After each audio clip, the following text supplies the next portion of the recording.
Welcome, today I'm with Samsung Galaxy S8 and I'll show you how to install iPhone keyboard on this device. So the first step just is go to the Play Store.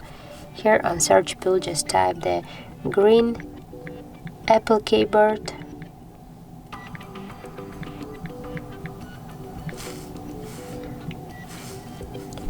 And now we have to get this application. So tap to the install and wait a few seconds while that's installing. So now just tap to open and here click enable in settings, and near the green Apple keyboard just tap on the switcher, tap OK, one more time and go back.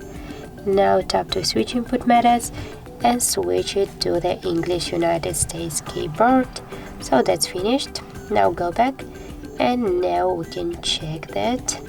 So for example, go to the messages and now we can see that this keyboard is so close to the iPhone keyboard.